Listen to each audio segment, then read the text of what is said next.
Hey ICC friends, it's your girl Xaviera. I apologize for being slightly tardy to the party, but I am here. Oh my gosh, you guys have no idea everything that I had to go through to get ready for tonight's chat. Destiny was visiting with a friend and I literally got home in the nick of time. I didn't even have time to re-iron my shirt. So before we get started, this is our Friday night chat. I am Xaviera. I am the CEO and editor of Ice Cream Conversations, and usually on Friday nights, if my schedule permits, I will come in and we will talk about the top stories and celebrity news and entertainment for about an hour. So during this hour, I will give you my thoughts and my feelings on certain stories in entertainment and celebrity news realm. And, my thoughts aren't necessarily gospel. I'm just sharing my thoughts with you, and then you share your thoughts with me, and we talk about it, and we have a really good time. So before we get started, I would like for all of my ICC and all of my top friends with your dope badges to go ahead and share tonight's chat with your friends to let them know that we are on, and we will be talking about a lot of things tonight. I took the liberty of trying to be prepared considering the fact that I haven't been here in a while, and I made some notes because we have a lot to talk about. But before I get started, I just want to say I hope everyone had an awesome holiday. We went to the beach for my baby's birthday. I have a 4th of July baby. Our junior CEO Destiny is a 4th of July baby. So as you can see, I'm all almondy. I got a little tanny tan, but at the same time, I have a sun rash across my forehead and my edges are literally peeling because I got sunburn. Yes, I did use sunscreen, but apparently, my melanin was a little too strong and vibing a little too strong with the sun, so I still got burnt up. But anyway, enough about me. I just want to start out by saying thank you to everyone who supports the ICC page. Thank you to everyone who has downloaded the ICC app. Shout out to all of you who have left reviews on the ICC app. It really, really helps. If you have not downloaded the Ice Cream Convos app, please do. It's in the Google Store for all of my Android cousins, and it's in the Apple Store, or the App Store rather, for all of my Apple brothers and sisters, okay? So if you download the app, it is access to everything ICC. Easy access to all of our social media channels, our YouTube channel. Anytime there's a new post on the site, you will receive an alert letting you know, so you will never miss scoop. And it's just very convenient, and it's pretty cool, and I put some time and effort into it to, tweak it. So I would love for you to have that app. Shout out to all of my ICC VIPs. If you are interested, or if you ever see me say VIPs, meet me in the lounge, because that's where it goes down, in the lounge, you know what I'm saying? So if you would like to become a ICC VIP, let me know, and one of my VIPs will shoot you the information, or I will as well. So I know all of you are loving your top fan badges. Really, really cool feature Facebook rolled out. And they asked me if I wanted to be a part of it. And I was like, yeah, because I love my ICC friends. And I'm pretty sure they will love this top fan badge. And y'all love it. And now let me just explain this to you really quick, because I don't want any of my ICC friends to think like I'm excluding y'all or leaving you out if you happen to log in and you don't have a top fan badge or whatever. Basically, it's algorithm. It's all algorithm. I said, yeah, I want it. And after that, Facebook takes over. So based off of how active you are on the page, how much you comment, how much you share, I guess that's it. How much you comment, like, share, or whatever. Your engagement. The more engagement you have, then you become a top fan. So say, for instance, one week you going hard in the paint, you a top fan. And then the next week you busy. You got stuff to do. You ain't got time to be playing on Facebook. And you come back and your badge is gone. It's not because we feel away. It's not because we're trying to punish you. It's just that your engagement went down and apparently you didn't meet whatever the criteria is that Facebook decided, the criteria is for you to be a top fan. So I just wanted to make that clear because I was receiving phone calls about top fan badges and I was like, oh, okay, I didn't know it was real in the field like that with my ICC friends. However, I definitely appreciate all of you caring enough to go ahead and get your badge and rep Ice Cream Combos out here in these streets. So I love you for that. And I just appreciate you guys being so excited and enthusiastic about the page, because it makes me excited and enthusiastic to keep it popping. So I'm looking over here and I see the comments. So before we get started, check in. Let me know where you checking in from. Where are you from? I'm from Jersey, but I'm residing in Atlanta. So I'm checking in from Atlanta tonight because that's where I live. But just let me know where you're checking in from tonight. And don't forget to share tonight's chat. And I see all of my beautiful friends in here. So I told y'all I made notes because it was stuff that I just didn't. Oh, y'all, it's been a lot. Now, I want to tell you guys early that I will not be able to talk about a lot of topics because I don't want you to be here all night. Now, when I went to get Destiny, I had this idea. Now, some of you were around the day that I had some of my ICC friends come on live with me to share some of their thoughts. Let me know if y'all want to do that tonight. So what we'll do is first we'll go through the ICC chat. All right. And we'll talk about our top stories in entertainment and celebrity news. And then after that, I will log off and log back into tonight's chat through my phone. And if y'all want to do an after party where you can come in and go on live with me and tell me your thoughts on the stories that we talked about tonight, or tell me your thoughts on some stories that maybe I didn't touch on, but you feel like they need to be addressed. So maybe we can do that. So let me know in the comments if you guys are interested in doing an ICC after party is what we will call it. And we can do that. So we can just do the regular chat first. And if you're interested in the after party, then we can go ahead and do the after party. So shout out to, let me see. Is it Culashay? I was just in Pensacola. That's where I got all almondy. And that's where we were for the 4th. We went to Pensacola and then we went to Orange Beach. So shout out to you, Bill. I was in your town. All right. So let's go ahead and get started with some of our topics for tonight. I guess I should begin.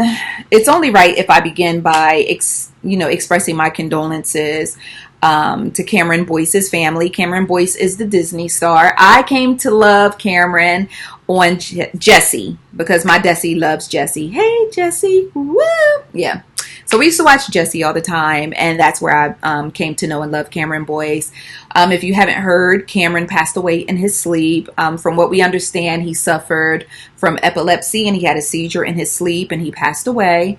And 20 years old, very talented young man, loved by everyone, heart of gold, just a bright, shining star, and it's a great loss. It's a great loss. So I extend my condolences to his family and to all who loved him. And, I know some of y'all dealing with grieving children at home who truly love Cameron with all of their hearts. So my heart goes out to you and your babies as well. It's always hard when our babies lose them. It's hard when we lose, stars that we love and care about. So, it's extra hard for the little ones when they're very attached or love a star very much. All right. So, y'all ready to get into this scoop tonight? All right. So I think, let's see. Let me look at my notey notes. Let's start with the Toontown Throwdown. So there was a video that went viral over the weekend. Apparently there was a family of some of our pigmented cousins, and they went to Disneyland. I guess it's Disneyland over there in Cali, right? Well, they went to Disneyland. They were in Toontown, to be exact. In this video first I saw the video circulating, and I was like, I ain't even gonna look at that. I don't even feel like watching no video of my people cutting up, showing out, embarrassing me, making me want to check other on the census report. I'm not even gonna look. I don't want no parts of it.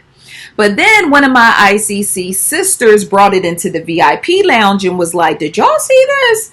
So then we started dissecting the video, a little something in the ICC lounge, and I was like, Jesus be a fence, Jesus be a probation officer, Jesus be a taser, Jesus be handcuffs, Jesus be a tranquilizer gun and a dart.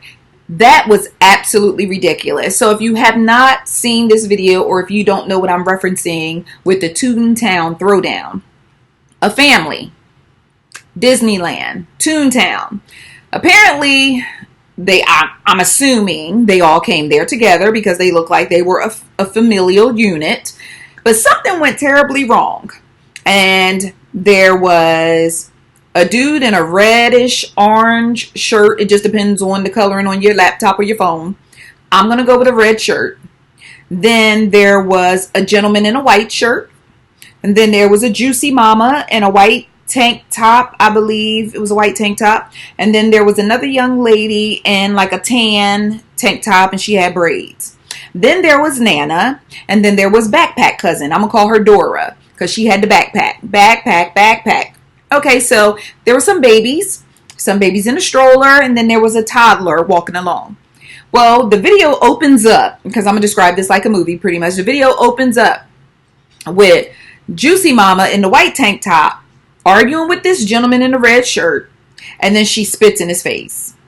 And when she spits in his face, all hell break loose. He was like 2 to the body, 1 to the head. He just started swinging on her. But initially when he started swinging on her, I was like, oh my gosh, I can't believe this man is hitting a woman.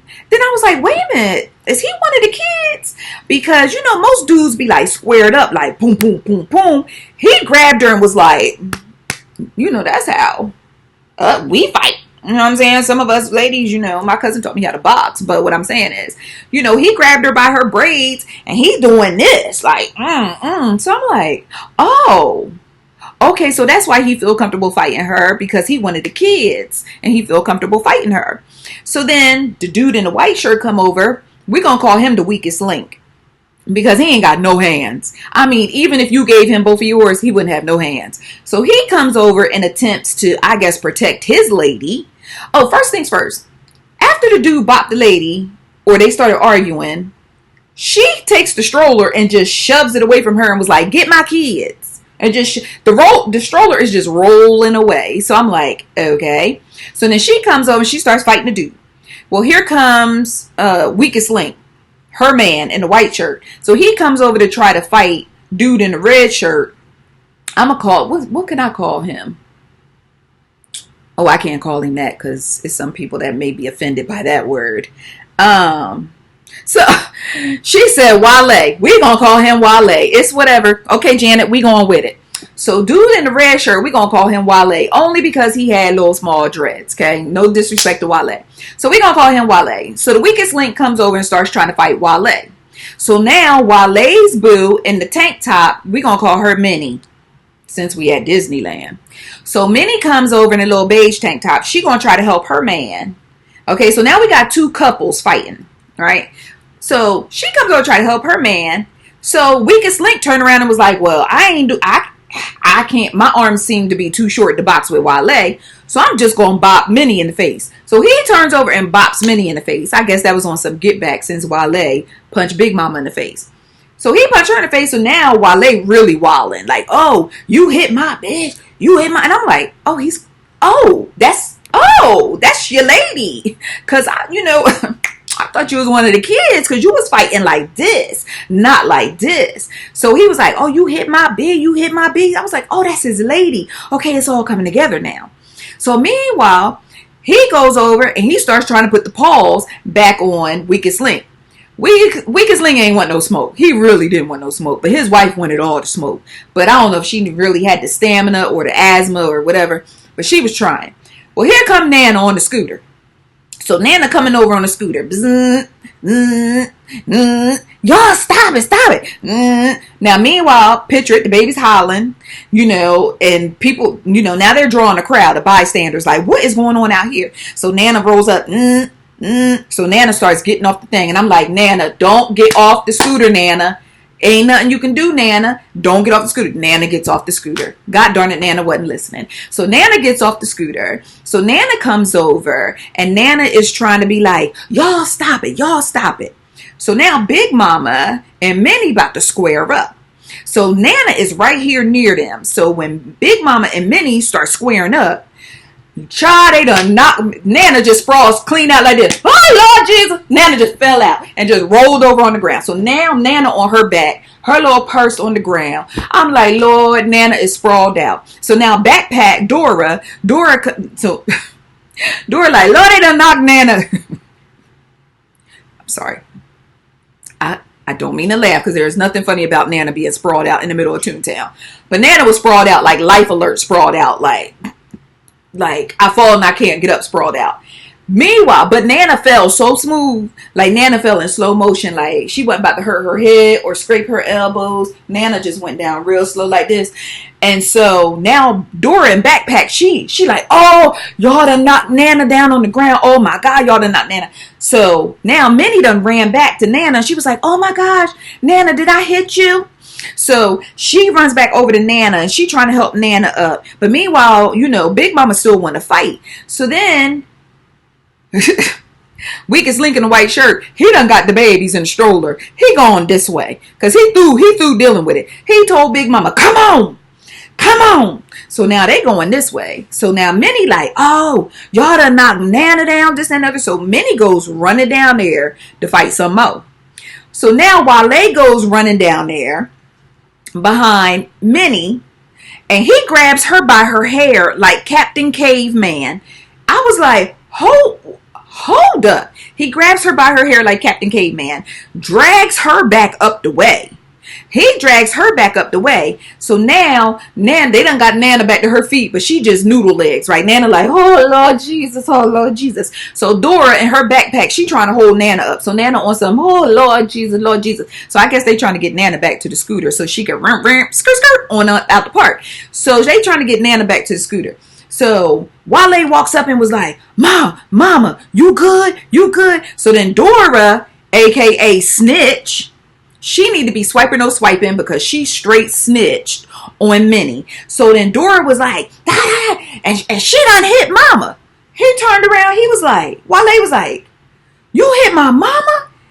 Y'all, when I tell you this man started dropping Fifth Ward B's on Minnie, he was like, boom, boom, boom, boom, boom. It wasn't even none of this no more. Because you done hit Nana. He was like, boom, boom, boom, boom, boom. He threw her to the ground. He was just like, boom, boom, boom. So now all these men who was scared to jump in the fight ahead of time and break it up.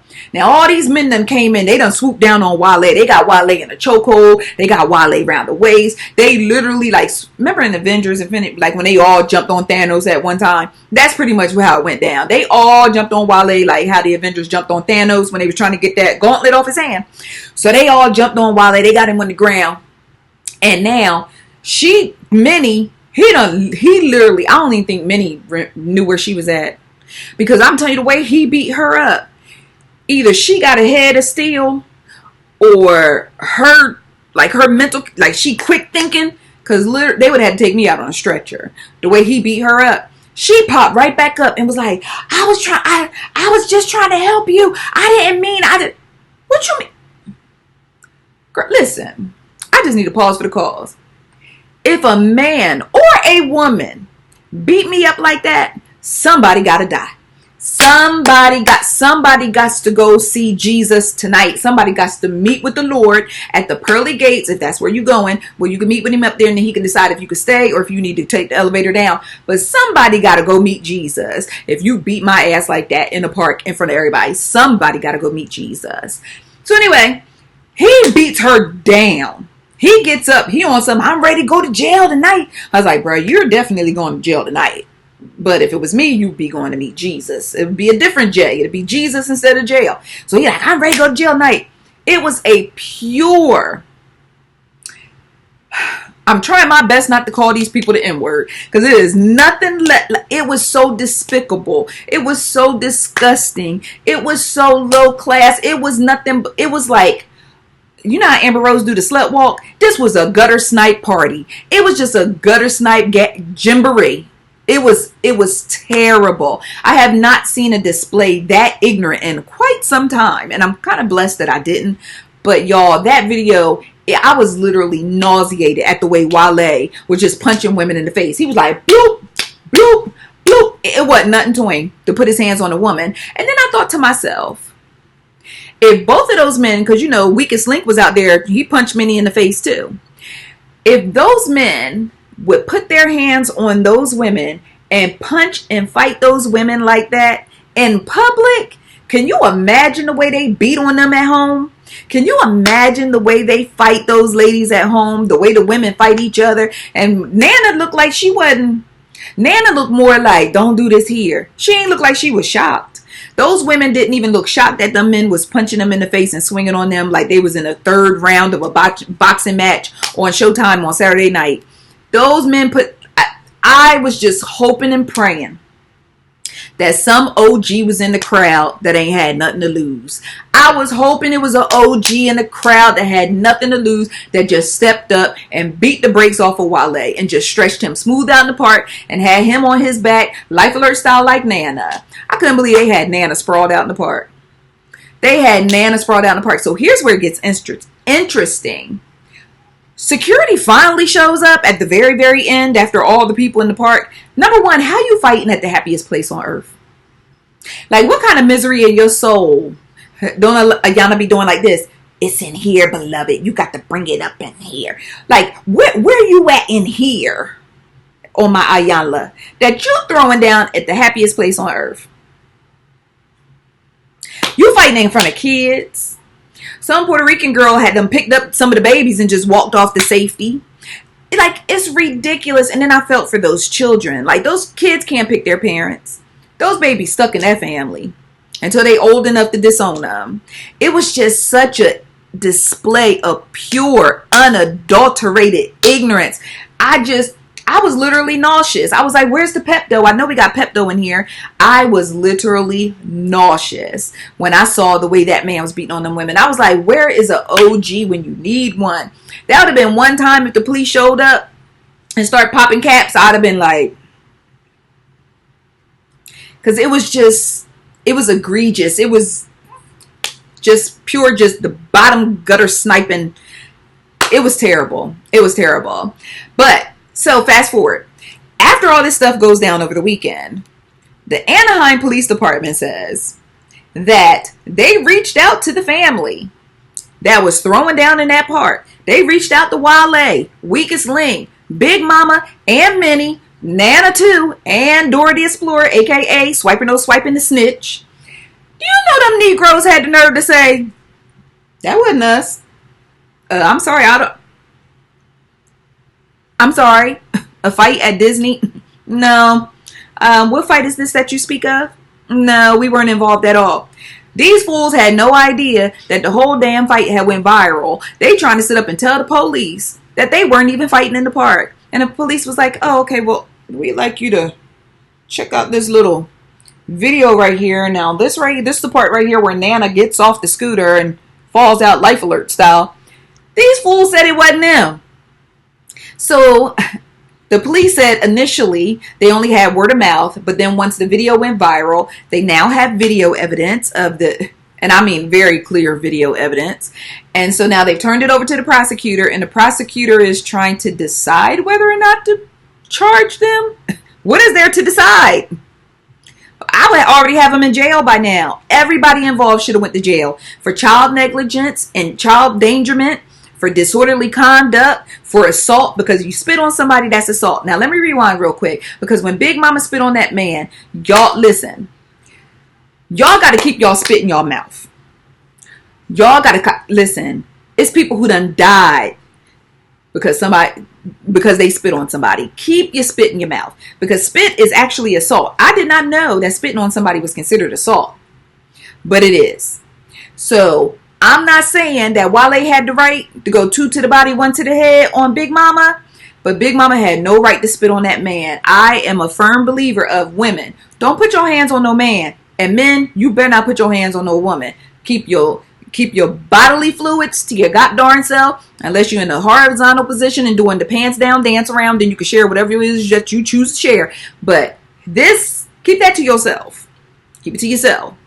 That was a mess. So right now we're waiting to see if the prosecutor is going to charge this family. I looked it up today because I was like, let me do a follow-up real quick. Let me see how many of them in jail, and they still not in jail. So what I think the Anaheim Police Department may do is just wait for this junk to die down, and then they just going to let it go. I think they just going to let it go. But that was a mess. And them fools had the nerve to say, oh, that wasn't us. What you talking about? We was at Golden Corral. Don't know what you're talking about. Don't know what you're talking about. But that was a mess. The video is on icecreamconvos.com. It's the news report. I didn't post the unfiltered video because that was just a little bit too much for my spirit. But I did post the news report that does contain some of the video of the foolishness that went down in Toontown. But yeah, a mess. Just a mess. And I thought to myself, I wonder if any of my ICC friends related to them. If y'all related to them, you ain't got to say it out loud in the chat. shoot me an email. I'm going to talk to somebody. See what's up with Wale and the Weakest Link and Big Mama. And I want to talk to Nana. I want to talk to Nana. Because the way y'all had Nana sprawled out, that just ain't right. She didn't raise her. Well, I don't know, Nana. God bless you, Nana. But anyway. All right, so let's move on. Let's talk about Lamar Odom for a little bit. Lammy. I know some of y'all was laughing because I call him Lammy, but that was Chloe's little nickname for him, and I just thought it was so cute. So I will be referring to Lamar Odom as Lammy for the rest of this particular segment of tonight's chat. But, you know, Lammy been through a lot. There's no need to drudge up that man's past. We know what he been through. We know that his foot was touching the stair steps to heaven. But, you know, he's made a comeback. He's fought to get his life back on track. He wrote this book, spilling all this tea about his life. And he was working very, very hard to get in the Big Three League. He was working out, going hard in the paint. Ice Cube was like, you know what? I'm going to give him a chance. Come on, Lammy. Let's go. So Lamar was putting in all the work. You know, he's working out hard. He's dieting. He's trying to get his body conditioned, trying to get back ready for this Big Three League. So he was on the team, the Enemies, which I think is a really wild name for a basketball team, but it's whatever. It's the Big Three League. His team was called the Enemies. And so Lammy put in the work. He got on the team. They gave him a chance. Lammy got out there. Lammy was balling. 3 games, Lammy put up 2 points. 3 games, Lammy put up 4 rebounds. I was like, all right, Lammy. Good effort, man. Good effort. Good effort. Come on. Sit down right here on this bench real quick. Good effort. Good effort. Well, apparently, he didn't produce the results that they were looking for. So he was deactivated, which is a very nice word for saying that he was cut from the team. It happens. It happens in the NBA. It happens in the Big Three. It happens hey, your baby might get cut off the team at school. Hey, it happens.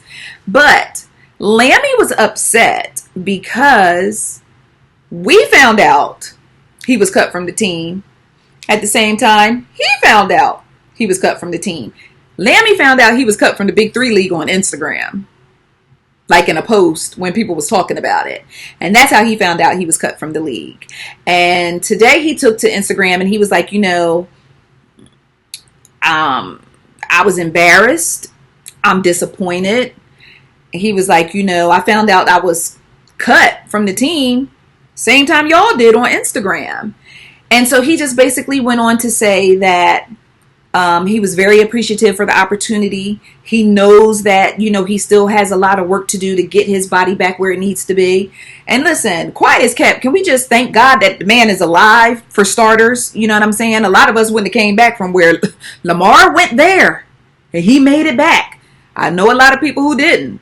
So first things first, thank you, Jesus, that he's alive. But secondly, he was like, he knows that he still has a lot of work to do. There's no arguing there, bro. You played 3 games and had 2 points. I can shoot 2 hoops in the back of my house. But that's neither here nor there. He was just saying that he was disappointed that they didn't kind of pull him to the side and maybe have a talk with him or his agent in private before releasing the information to the public. So I could understand that it was embarrassing for him. Like, listen, y'all cut the man. Don't humiliate him. He's already been cut. Don't humiliate him, and Ice Cube, TMZ caught up with Ice Cube, and Ice Cube was like, well, we need players who can actually play and all that. And I know that Ice Cube is not one to mince words. Yeah. You know what I'm saying? He gonna tell you how it is. So I'm not mad at Cube about that. I just feel like they could have did Lammy a little better. Just pulling, make a phone call behind the scenes. Like, if I'm going to get fired from a job, like shoot me an email ahead of time, save me the gas. Don't let me get in the car and drive in and try to log in and my login don't work. Or I'm trying to, it ain't working. And now everybody looking at me like, or I come in, good morning. Good morning. Like, don't do me like that. Like, just give me a heads up. like, hey girl, you checked the one ads lately? And I know some of y'all young, like, what's the one ads? I took it back on y'all. But anyway, so that was the only thing. And I will say I was very disappointed in some of the comments that I read in regards to Lammy, because we have a tendency not to let people outlive their past. And God gave us a future and a present for that very reason, for us to leave the past behind us.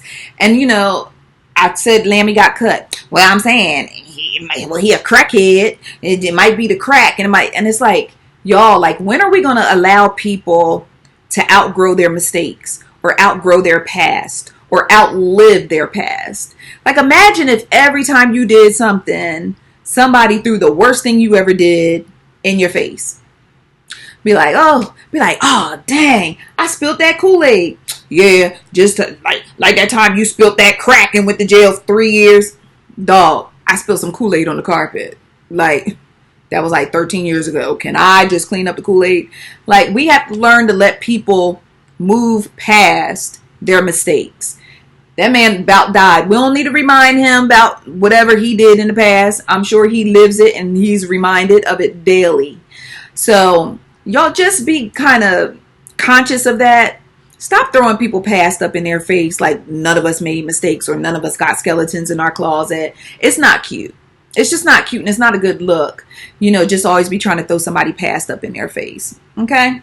So let's let people grow and let's let people start over and let's let people try to make amends for their past mistakes. All right? So with that being said, Lammy, you keep shooting hoops in the backyard, and you keep, doing your little sprints back and forth, and you get your conditioning up. Because at this point, just be grateful you are alive and well. You got a New York Times best-selling book.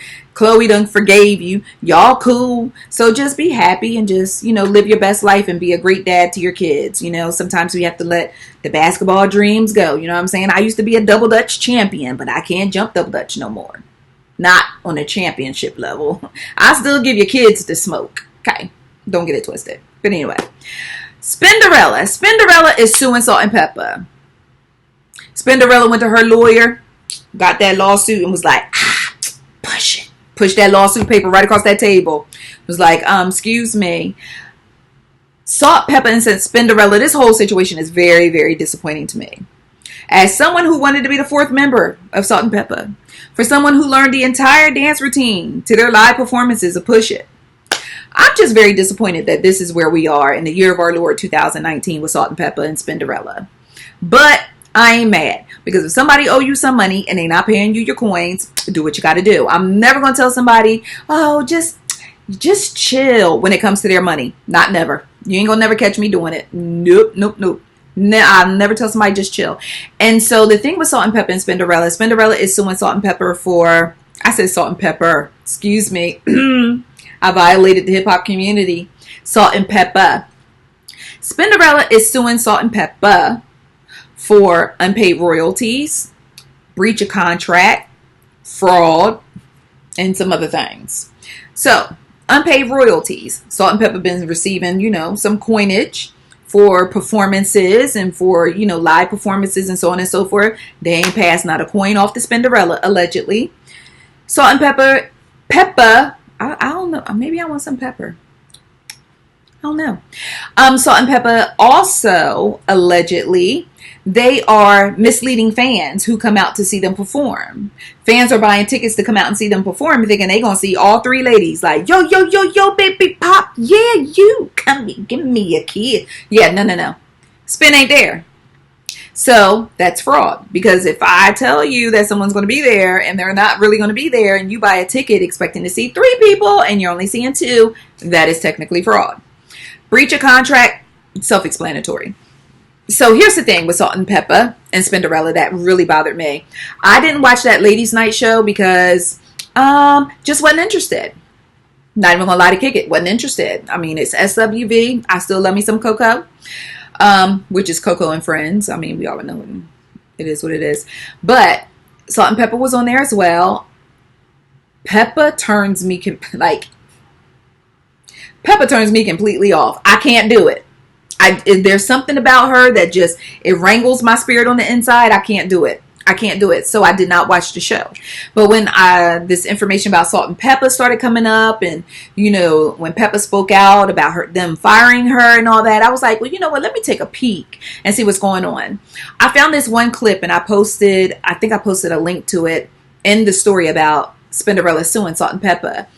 And one of the things that really bothered me was, I didn't know anything else but Salt-N-Pepa and Spinderella. I know that Spinderella was actually the second DJ. You know, after I did my history search and my, you know, my hip hop history, I know that Spinderella is actually the second DJ.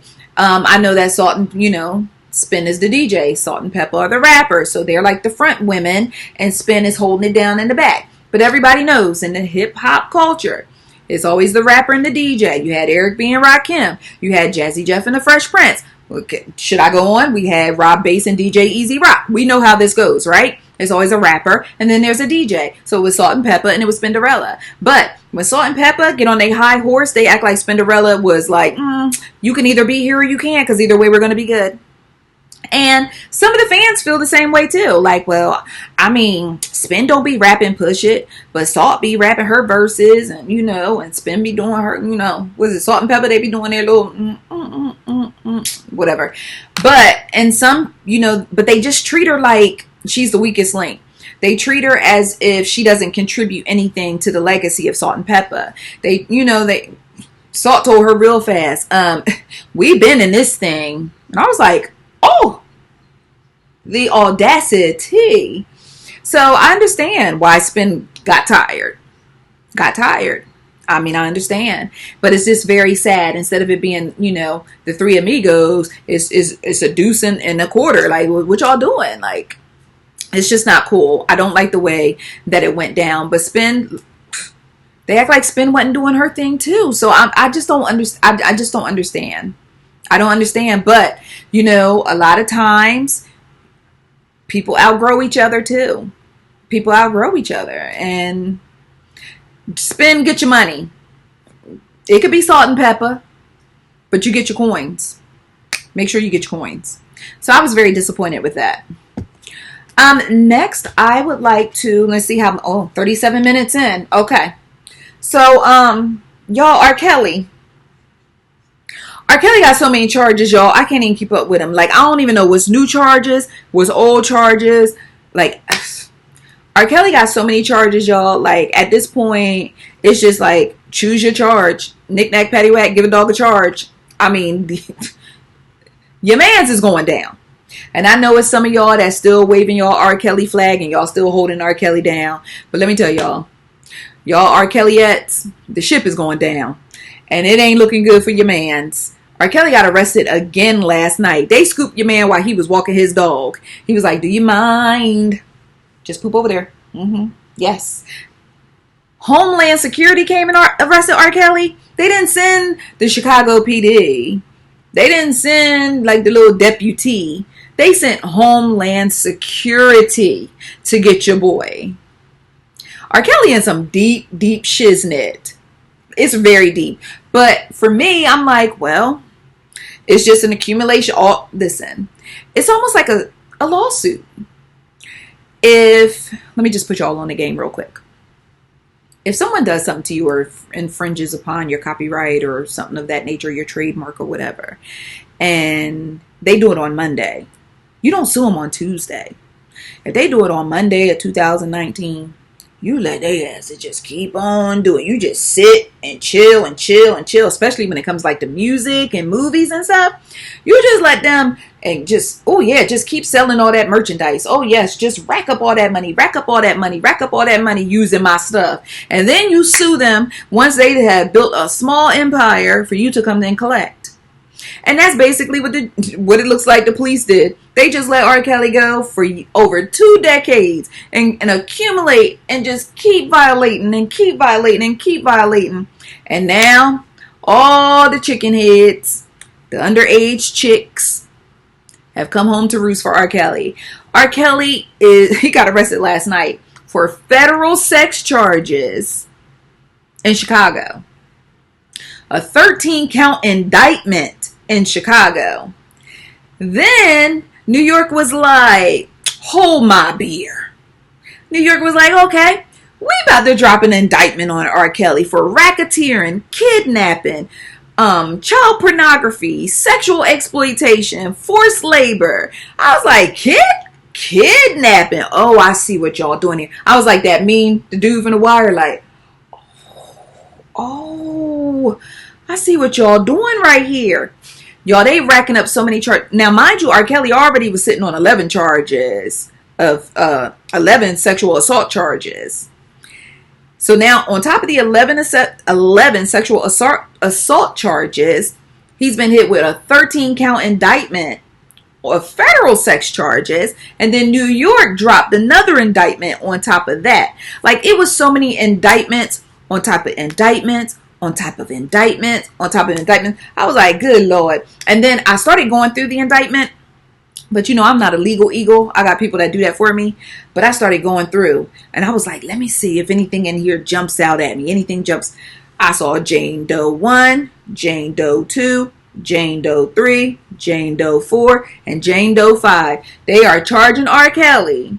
These charges and these indictments are based off of 5 different women. And they are charging R. Kelly.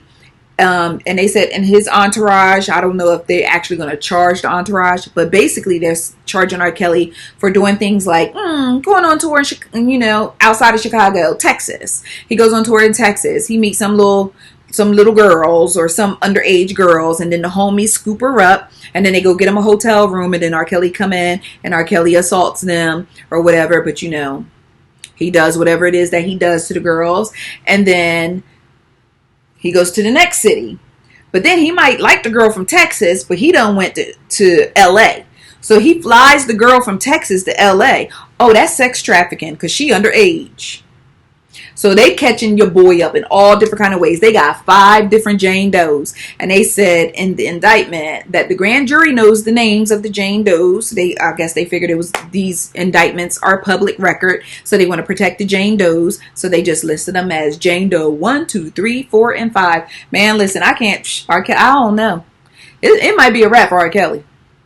It might be a wrap. And so Jocelyn Savage, her parents, R. Kelly's, I guess, attorney or spokesperson or whatever, whoever that black dude is that looked like he wear pompadours and looks like he eat Grey Poupon. He was doing a press conference, and Jocelyn Savage dad made a whole scene. He was like, R. Kelly in jail. I just want to know what my daughter is. But I feel Jocelyn Savage's parents to a certain point. But bruh, your daughter done sat on national television with Gayle King and told the world she ain't stunting you. So she's of age where you can do all the screaming into the cameras and you can interrupt all the press conferences that you want to, saying, I want my daughter. I just want to see my daughter. Where my daughter? I want my daughter. Bro, your daughter got to want to come home. She don't want to come home. Now, 9 times out of 10, if R. Kelly don't make it out of these indictments, she just might be coming home. But what I'm saying is, it's just very sad to see, just knowing the history of some of these parents and some of the roles that they played in this situation and some of the poor decisions they made when it came to their young children regarding R. Kelly, to see them now like, oh, I want my daughter, I want my daughter. Man, listen, your daughter don't want y'all right now. She done said it every which way but up. She don't want y'all right now. So hopefully, my prayer is all of the young ladies that are tangled up in R. Kelly's web in any which way, shape, or form. Hopefully, since I was talking about the past, all this stuff that they're going through right now will sooner or later become their past, and they will move forward and get their lives back together and reconnect with their families. Because at the end of the day, family is all you got. You can't pick them. You may not want to take them to Toontown. But at the end of the day, family is all you got. And, it's family over everything as far as I'm concerned. So, yeah. R. Kelly got indictments on top, like indictments on top of indictments on top of it. If R. Kelly get out of all this, he is truly the Black Houdini. If he gets out of all these charges right here, he is truly the Black Houdini. I don't see it for him right now, y'all. I really don't see it for him. And it's crazy because when I look at R. Kelly and I see pictures of him now, or see him, his mug shots, or see him walking him in and out court, he don't even look like the same dude that was like singing 12 Play and all that. I mean, I know he got older, but now he got that look about him, that ain't shit look about him. I don't know, man. It's just, But speaking of R. Kelly, R. Kelly did ask a judge to place like a gag order on Drea, his ex-wife Drea Kelly, because he says she talks about him all the time. And, as part of their divorce agreement or their divorce settlement, she was not supposed to talk about any parts of their marriage, good, bad, ugly, or indifferent. He was not supposed to do the same. But you remember he wrote that book where he talked about their marriage in the book. So he kind of broke his own contract. But he wanted a judge to enforce and stop Drea from talking about their marriage, especially now that she is on Growing Up Hip Hop. So let me segue into Growing Up Hip Hop. Growing Up Hip Hop Atlanta. My husband watches it faithfully. I struggle with it, especially this season, because the whole season is about Bow Wow and Kayomi Leslie, or whatever, Kayomi Leslie, whatever. Him fighting her scratching him up, it's whatever. But now they have Drea Kelly and their daughter Mbaku, or Mbaku, whatever. Joanne. I know she don't like to be called Joanne, but their daughter. She's on there. Sweet, sweet, sweet, sweet girl. Sweet girl. Buku. I think it's Buku, not Mbaku. Buku.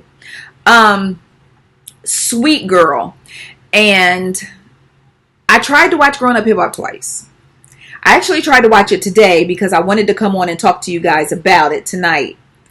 Just to see what Drea is saying and what Drea is not saying on, like if R. Kelly is just making a bigger deal out of Drea being on this show than it actually is. Y'all, hell no to the no. Y'all, every time they put the camera on Drea, she says, Robert. I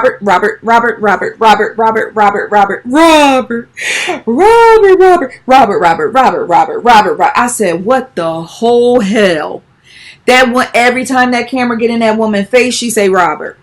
She went to get her nails done, and Tammy came to get her nails done, and she said, so the court ordered Robert to pay me to back child support. I said, God, I don't even want to hear about R. Kelly that much. I'm so sick. Listen, I know y'all be in the comments like, can we talk about something else? I'm so sick of R. Kelly. Ain't nobody more sick of R. Kelly than I am. Trust and believe. Ain't nobody more sick of R. Kelly and these decades and decades and decades long of shenanigans. And listen, I was sick of R. Kelly after I saw the first tape. I already know what's up. But when he get charged, I'm going to write about it because I want to document it on my site. So when I go in my archives, like, oh yeah, what did R. Kelly do back in 2000? What happened with him in 2019? Oh, that's right. He got indicted in 2 different states within 48 hours. That's right. So I'm just documenting and I'm sharing information for people who want to follow the story, not necessarily caring or about to pay his bail or start a GoFundMe for him. But when I tell you Drea Kelly talk about R. Kelly every single time that camera get in her face, God, it is nauseating. It is nauseating. And WeTV think they slick. The only reason why WeTV put Drea Kelly on that show is for 2 reasons. Number one, I'm guessing that Deb Antony went to bat for her because they are very good friends. And, by Drea being on the show, that's a check for her to sustain herself. That's one. But 2, WeTV trying to get that residual ratings traffic that Lifetime got from that Surviving R. Kelly. Listen, Lifetime racked up so many ratings with Surviving R. Kelly. All the other channels was coming out with Keeping Up with R. Kelly, Thinking About R. Kelly, Wonder What R. Kelly Doing, R. Kelly The Archives, R. Kelly The Future, R. Kelly. Everybody was trying to cash in on them R. Kelly ratings when they saw what Lifetime did with Surviving R. Kelly. WeTV trying to do the same goddamn thing. They know sooner or later we're going to get tired of Bow Wow and Kayomi. We're going to get tired of the brat cussing Bow Wow out. And we're going to get tired of Jermaine acting like he's sick of both of them. So they like, what we going to do? We're going to get some of that R. Kelly traffic. So go bring in, Drea. Bring in their daughter. Because don't their daughter, is she an artist? Okay, cool. She an artist. All right, bring her on. We're going to act like we care about her music. So we can get more traffic off of this R. Kelly stuff. Let me tell y'all something. That's the worst thing WeTV could have did, because every time that camera be like, they be like rolling, Drea be like, Robert.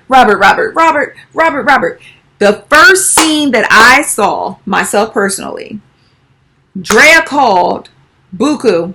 I hope I'm saying that baby's name right.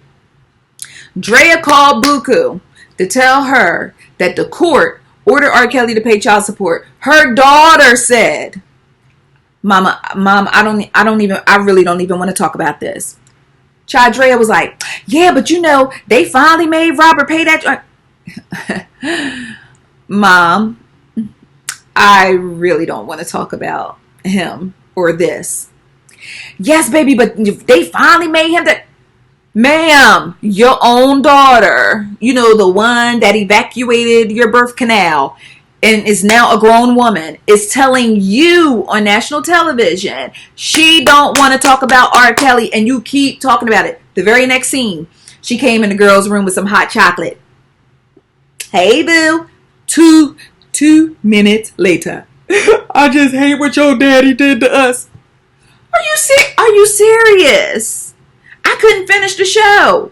I'm not going to sit up and just listen, because on my site, I got video of you in the car jamming. That's right, I can dance to my baby father. And yeah, he a good man. He did whatever he got to do to provide for our family. Keep that same energy, sis. Just listen. I know Drea been through a lot. I can't imagine what she done endured or been through up in that house or whatever in her marriage with R. Kelly. But sis, remember we was talking about the past earlier? The only way you can move forward is to let go of the past. If R. Kelly don't have your child support money when he's supposed to have it, call that courthouse and let them know. I'm pretty sure they'll be glad to go lock him up again while he walking Fido. But we don't need to hear about it every single day. Stop making it your story. Like, I mean, listen, if you want to say, I'm a survivor of domestic abuse, I want to empower other women, then do that. Tell them how you are stronger now. Tell them how, look, I prayed every day. I wrote in a journal. I meditated. I joined a support group to get my life back together. Like, you can tell your story without attaching R. Kelly to it. Girl, if you say Robert one more time, I don't even want to know nobody named Robert no more. Like,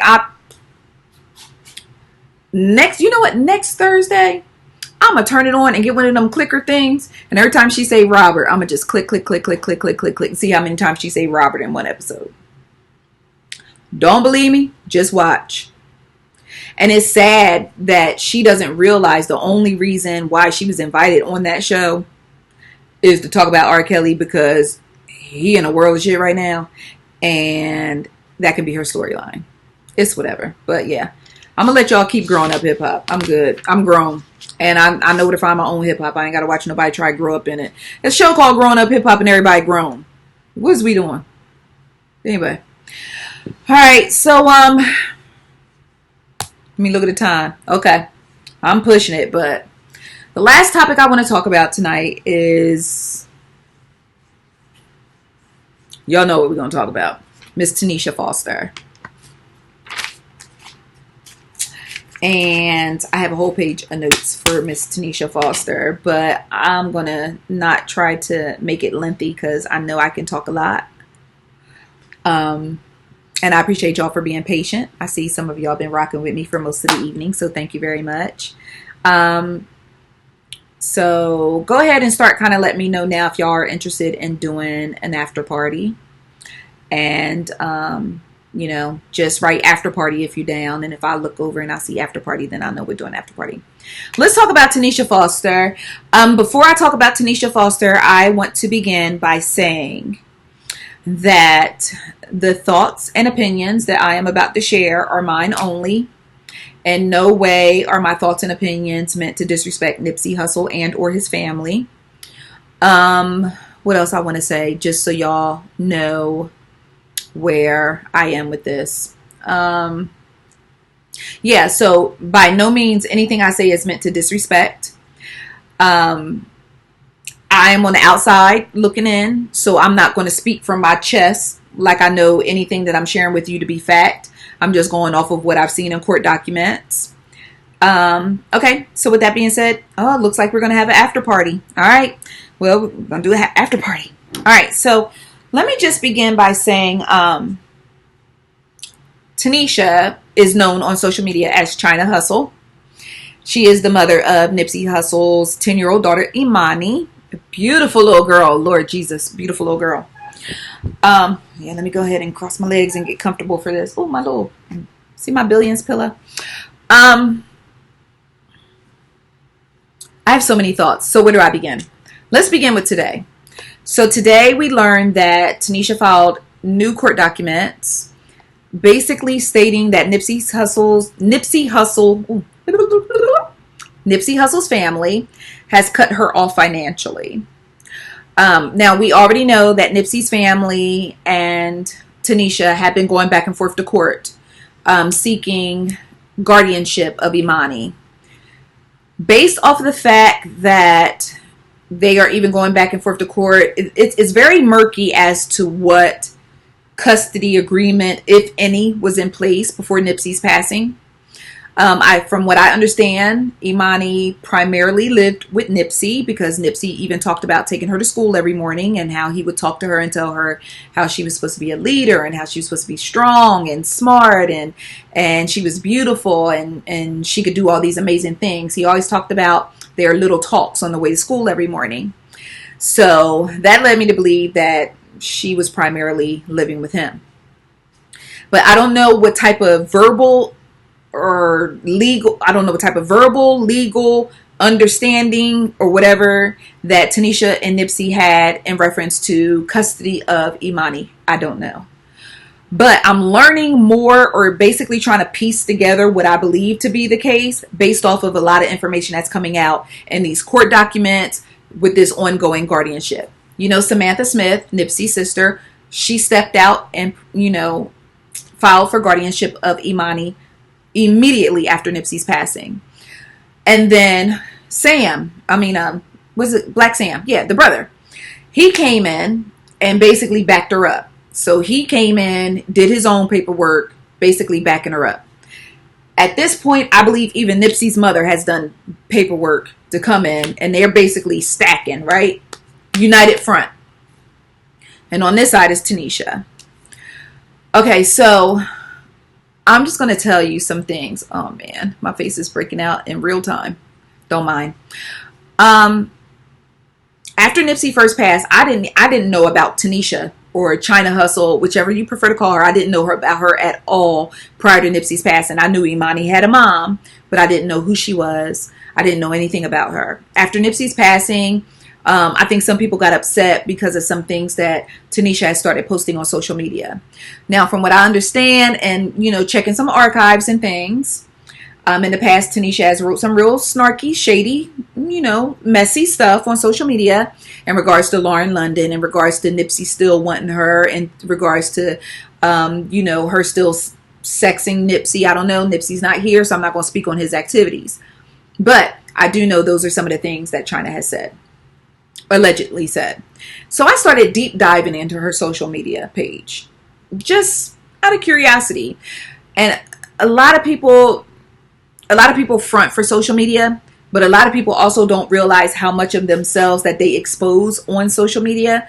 So ICC friends, just be aware of that going forward on social media, because some of y'all post your whole lives on social media, and a forensic person can put your whole life, your whole digital footprint together. So that's just a side note. So anyway, I started digging through her social media. I saw Imani every so often. Every so often I would see other kids, but they look small. Like they were smaller kids. Every so often I would see a smaller kid. So I assumed it was like a niece or a nephew or a cousin or a godson or a goddaughter. I saw drug activity. I saw lean consumption. I saw lean sales. And by lean sales, I'm saying posting lean, somebody saying, yo, you got some, I need to buy some, hit me up, I can get some more, like literally happening on Instagram. And just a lot of stuff that I was really taken aback by. The first thing that really stood out to me was how much Tanisha and Lauren London favor each other. Like they're in the same tribe. And I was like, oh, so that was the first thing that stood out to me. You know, both the dimples or whatever, complexion, hair, all that. I was like, wow, okay. That was the first thing that stood out to me. But anyway, so let me get back because I'm going to the left. So anyway, back to this case. So I already had my preconceived idea of what type of person Tanisha was just based off of how she was moving and some of the things that she was saying on social media. But I've never seen, I know some of y'all said, well, you know, one day she announced that she don't need this and I haven't seen that stuff because I don't clock her that hard. I just deep dove one day. All right, so basically in this court paper, she's saying that Nipsey Hussle was basically the sole provider for her and Imani. She said that Nipsey gave her money to care for herself and Imani. She said that Nipsey provided housing for her and Imani. So she said she had a loft in downtown Los Angeles, and my ICC sisters in LA told me that ain't no cheap thing because I know I can't live in LA. I'm gonna keep my butt right here in Atlanta where the cost of living is low. But she had a loft in downtown Atlanta that she said Nipsey was paying the rent on every single month. And she said after Nipsey's passing, she has been struggling and counting on relying on friends and family in order to survive because Nipsey was the sole provider. So I was like, okay, I'm digesting. She went on to say how she was out and she came home one day and the locks were completely changed on her apartment and she was put out of her apartment. Was like, okay. She was like, she's still trying to get all her stuff into storage and so on and so forth. So I'm like, okay, all right, I'm gonna hear her out. She said that she does not want Nipsey's sister, brother, and mother to have custody. She said Imani is her baby. She wants to, Imani should be with her. She also went on to say that, after Nipsey's passing, no one cares about how his passing has impacted her. And they're just painting her out to be a bad mom, an unfit mother. They're painting her out to be, basically a villain in the media and so on and so forth. And I was like, okay. So I took all that in and now I'm going to tell you what I think. I believe this is my gathering of data, mushing it together, dropping it up here, and now I'm letting it come out my mouth. I believe that Nipsey was taking care of Tanisha as a way of taking care of his daughter. I don't know how often Imani was with Tanisha versus with Nipsey, but that loft apartment, I believe that loft apartment was when you go see your mama, I want you to lay your head down in somewhere nice and decent. So I believe that's why he was paying for that apartment. So that when Imani goes with her mother, he knows that she is in a safe environment. She laying her head down in decent living quarters and so on and so forth. So I believe that Nipsey was maintaining, the money that was given to Tanisha was actually for Imani, but I guess she felt like it was for her as well. But it kind of falls into like child support. If you're keeping a roof over my daughter's head, then I give you the money. You pay your bills with it to keep the lights on, keep food in the house, so on and so forth.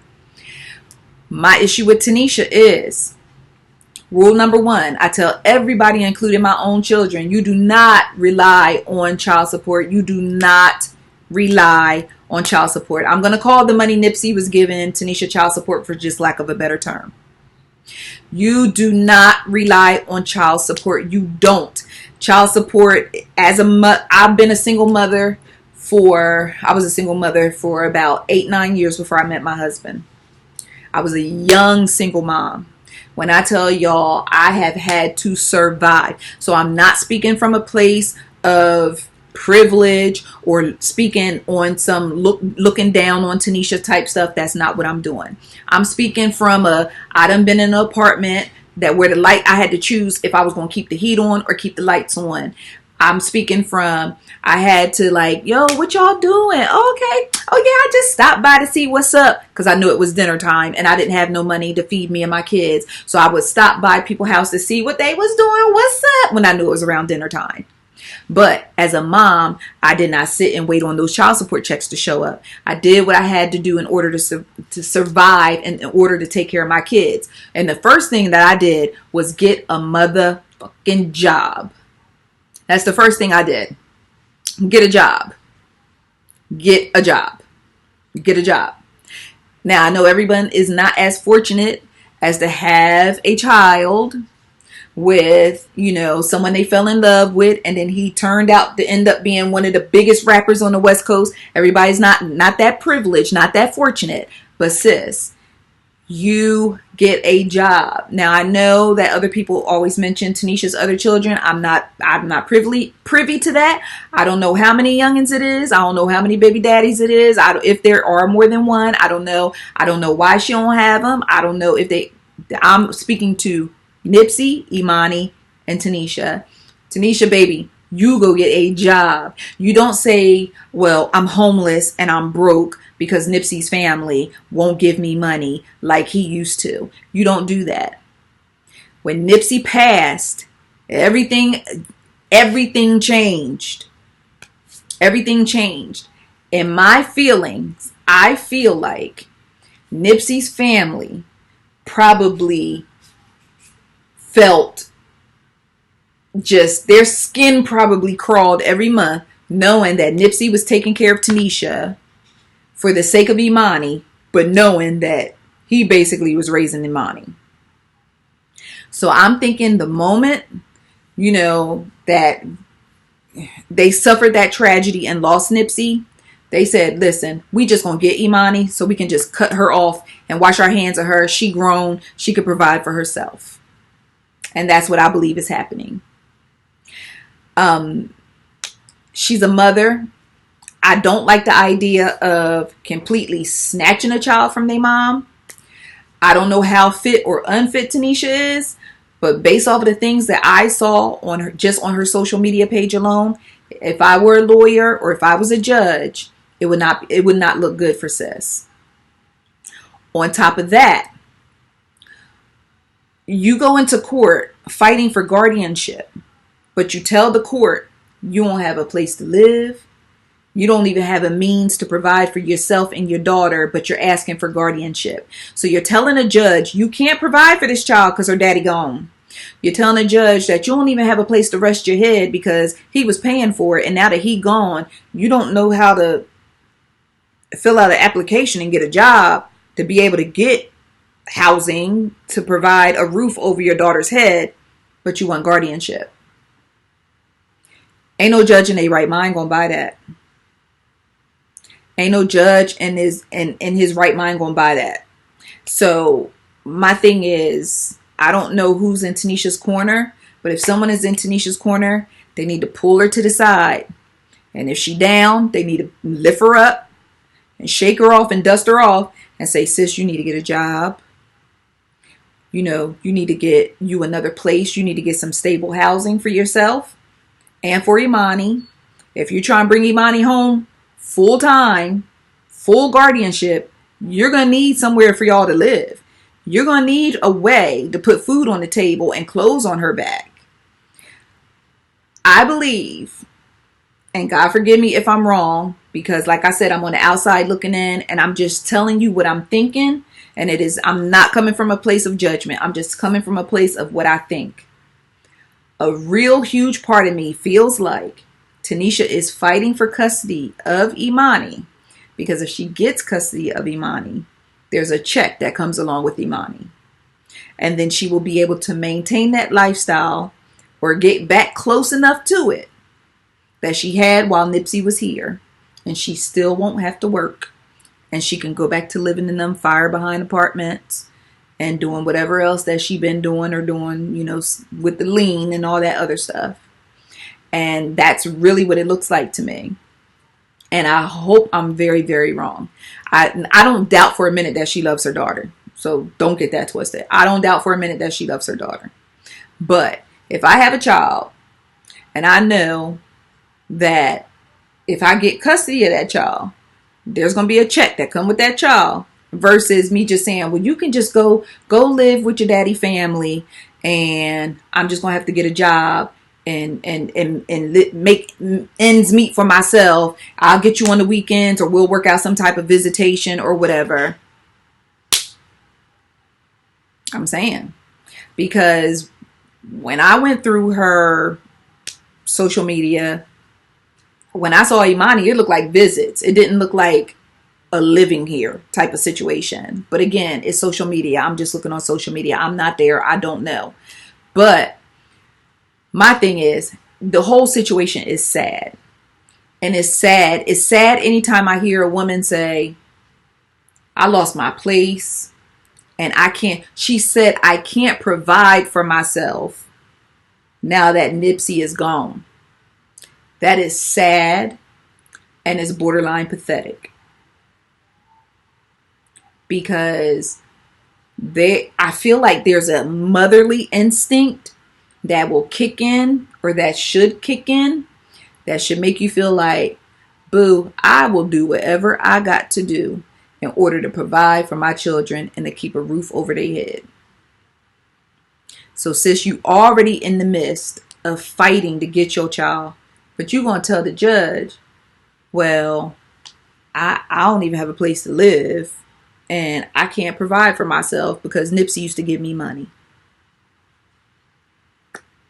And, you know, we can't, Irene says she got too comfortable. We can't get, like, ladies, we can't, even, we just can't. I don't know. I just come, because I guess I'm on a different, because I struggled so bad in the beginning as like I was a teenage mom who grew up into being a single mom until, you know, I met my Prince Charming and we got married and we trying to live our happily ever after. But I ain't never forgot. I haven't forgot what it felt like to sit in the welfare office. I haven't forgot what it felt like to rip food stamps out the book or go get your WIC stuff. I ain't forgotten what none of that feel like. I haven't forgotten. And when I went and I had to sign up for welfare, and I sat there, and you know, they always got a damn attitude in the welfare office because they treat you like you ain't shit anyway because you in the welfare office. And so she was like, what's your name? Who you live with? This. You know all the questions they ask. Well, some of y'all won't know, but for those who do know, y'all know, right? So they ask you all these questions and so on and so forth, and you fill out all the paperwork, and then they turn it and decide whether or not they're going to give you anything for your kids or whatever. I was a single mom of 2 and no child support at all for 2 kids. So y'all, I'm looking at a whole different lens. Like, I don't know. Y'all just have to cry a river to somebody else when it comes to stuff like that. I mean, I know what it is to struggle as a single mom. I looked at that lady in that welfare office because I saw her looking down on me. Like, I ain't shit. I come in here with 2 kids, blah, blah, blah, this, that, and the third. And I looked at her and I was like, I'm going to be off this in 3 weeks. She was like, yeah, all right. I said a month tops, I'll be off. But I know that I need to provide for my kids. I had to swallow my pride and go into that welfare office. And I went in there, but I went in there with a plan. I didn't go in there. The welfare wasn't my plan. I went in there to get assistance. It's called temporary assistance for a reason. Some of y'all forget, y'all think it's permanent assistance. No, it's not. It's temporary assistance. I went in there and got my temporary assistance just long enough to sustain me to get a job. Because you get a job, you got to work in the hole before they pay you. So I used that, worked in the hole, boom. I was off of it probably a month and a half, 2 months tops. I was off of it. But I was off, but I was still struggling. I had a job paying me $5 an hour and I got 2 kids. So I got to work, but all my paychecks was paying for daycare. So that's me. Like, sis got a whole different type of situation. You know what I'm saying? She dealing with people who got long money. And she had every opportunity to say, here, you know, Okay, he giving me this money, but let me work and stack my own money too. Because I'm putting this money to the side for Imani. Or this money is Imani money. I need my own money. Sis was like, this our money. And that's where everything went wrong. That's where everything went wrong. And, you know, so I'm saying, so I know I probably told too much of my own business, but I have no problem being transparent with my ICC friends, because maybe by me telling somebody that I had to struggle and scrape from the bottom just to survive. Listen, when my lights got cut off, I told my kids we was camping. Like, oh yeah, we camping tonight. Mommy got some candles and all that. They was like, ooh, we camping. I was like, yeah, we camping like they do on TV. And when they went to sleep, I would sit in the corner and cry. But I gave myself 15 minutes to cry, and then I had to be a thug again and figure out how I'm gonna get these lights back on. Let me tell you something. I have been through it. Listen, yes, as parents, as women, ain't no plan A, plan B. Sis, you better have a plan A through Z. And so it's like, I feel sad. Like, I feel sad for this whole situation. Because number one, I know Nipsey is in heaven, he probably hates it. But there is a reason. There is a reason why his family went so aggressively to get guardianship of Imani. Because his family don't strike me as no spiteful, hateful, messy behind family. They went hard in the paint and aggressively for that guardianship of Imani for a reason. And for that, I gotta respect it. And I don't feel like they was just trying to snatch the child completely away from her. They just want guardianship of her. And because when Tanisha went to court, she was asking the judge for guardianship, child support, and some type of other support. It wasn't spousal support because they're not married. But she was asking for child support, and then she was asking for another type of check on top of the child support type of support. It was really weird, but it's sad. And another thing is, you know, earlier when I first wrote this story, I was like, you know, I'm gonna save my thoughts for tonight's chat. But all I'm gonna say is this is sad. And another thing that was sad was how many people came in that comment and came in that post and started trying to tell me what I was sad about, or tell me what I was thinking was wrong when I never said what I was thinking. And we got to do better than that on social media. I know it's a great place for us to come together and share our thoughts and share our ideas and share our opinions. But we have to remember, if you have an opinion that's different from mine, I have no right to tell you that your opinion is trash or that your opinion is no good. I can disagree with it, but I have no right to come to you and try to argue you down in the comments about your opinion. If I disagree with it, I'm going to leave it there.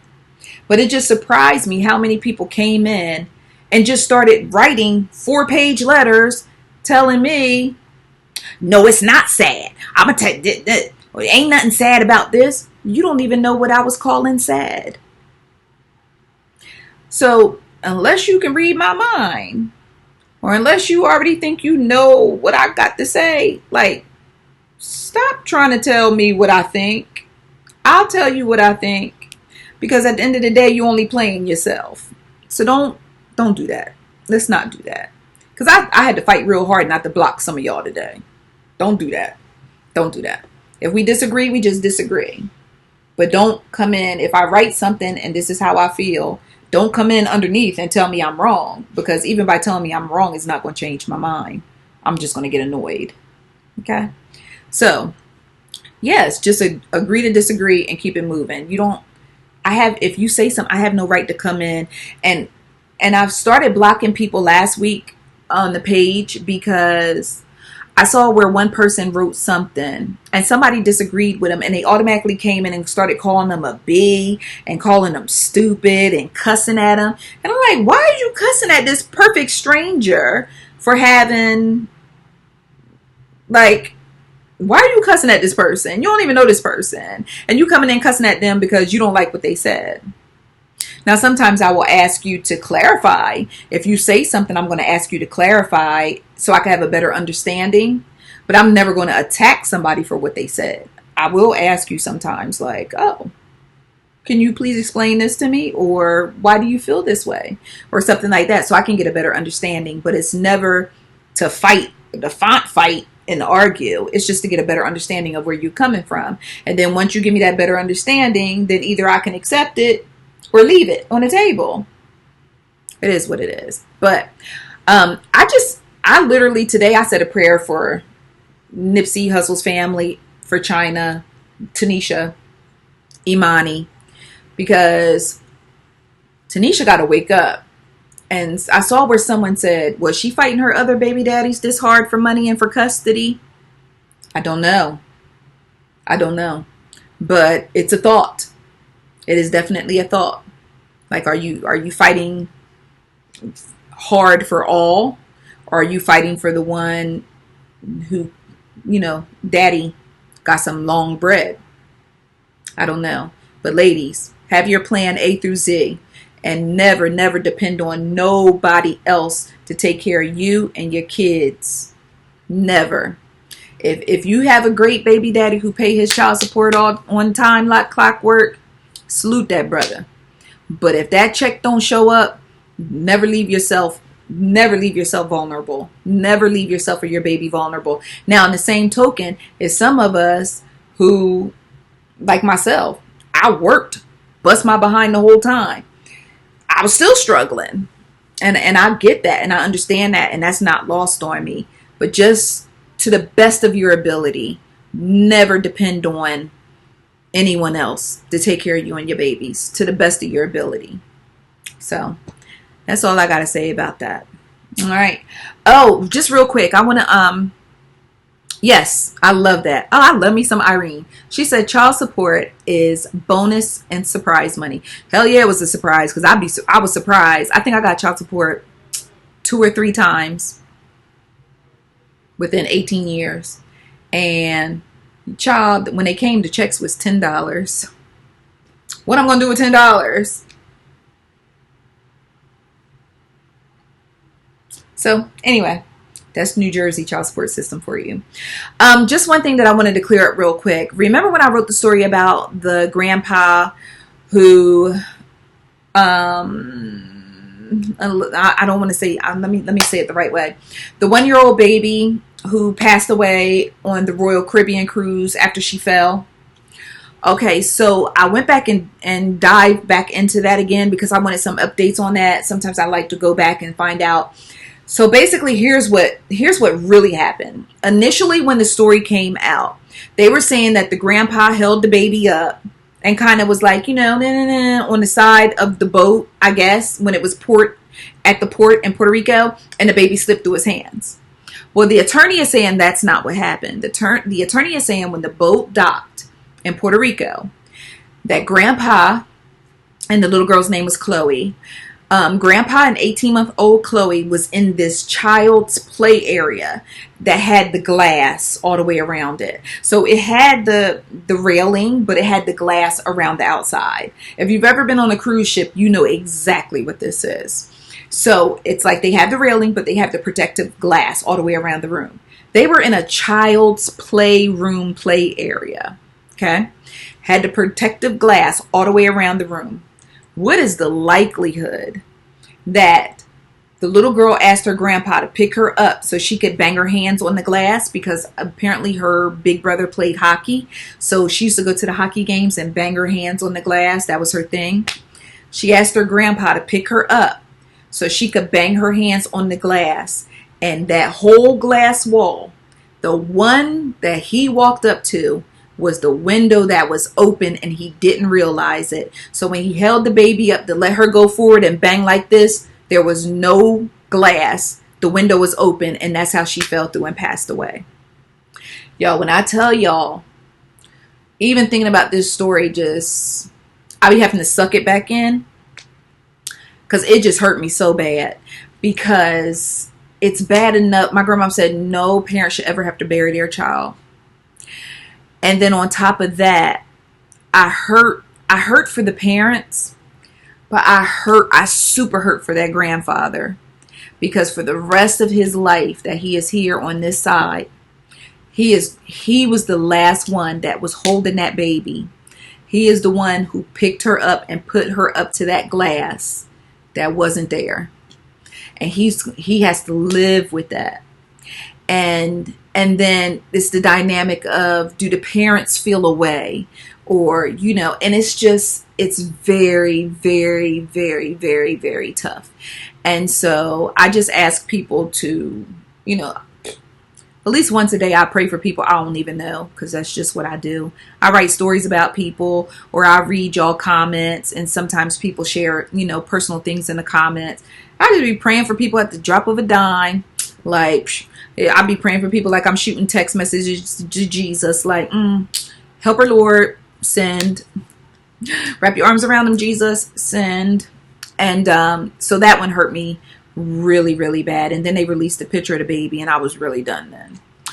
And then they had a picture of her like banging her hands on the glass at the hockey game, showing kind of like what she wanted to do on a cruise ship. But so I'm telling y'all now, that family is going to sue Royal Caribbean. That family is going to file a civil suit against Royal Caribbean, because how the hell on the 11th floor of a cruise ship do you have an open window in a kids play area on the 11th floor of a cruise ship? The protective glass, one of them is missing. Just how and why? So in a case like that, it's almost like how did he notice how didn't he notice the glass wasn't there, or what?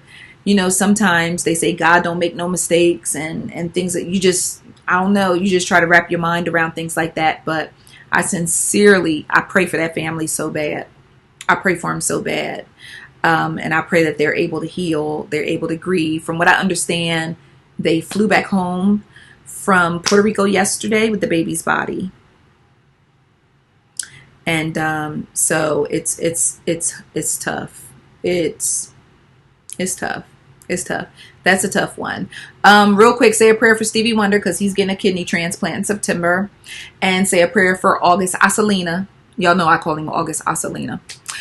Say a prayer for August Asalina. He was hospitalized. I don't know if he's still in right now, but his autoimmune disease is acting up. And one morning he woke up and couldn't even move his legs or walk.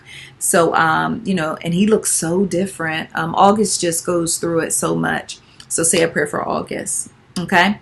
So, all right, ICC friends. Well, that's it for tonight. I didn't get to read a lot of your comments. So as always, after the chat is over, I usually go back in and read the comments. So if you get like a response from me either late night tonight or early tomorrow, and be like, why is she still writing me back? That's usually what happens. I go through the comments and try to read all of them and respond to you. So just in closing, if you're interested in being an ICC VIP, let me know. Just write it in the comments. Say, I want to be a VIP. I'll send you the information on how to become an ICC VIP and get access to our secret VIP room.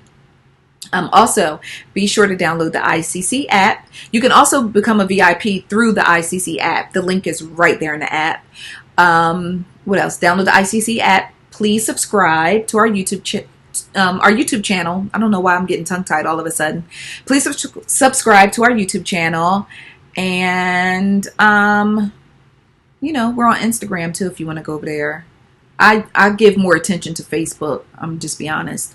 All right. So I'm going to log off of here, and then I'm going to log back in through my phone so we can have an after party. So with this after party, what we're going to do, if you want to come join me in the live, you can come in and join me in the live. I will give you 1 minute. That way everyone can get a turn and it won't get too lengthy. But I will give you 1 minute to share your thoughts on any story we talked about tonight, or any story that we didn't talk about tonight. If there's something on your mind or something on your chest and you want to get it off, or if there's a topic you want us to talk about or whatever, I will give you the opportunity to come into our live chat and speak your piece. Okay, so let me go ahead and log off. But thank you guys so much for tuning into tonight's chat. And Lord willing, we'll be back here next Friday night at 10 p.m. Thank you as always for supporting Ice Cream Convos, for reading the stories, sharing the stories, commenting, making me laugh, and sometimes making me mad. But I love you all the same. And shout out to all of my ICC VIPs, and shout out to all of my ICC top fans. Love you guys. Bye. Be right back. We're going to have an after party. Okay.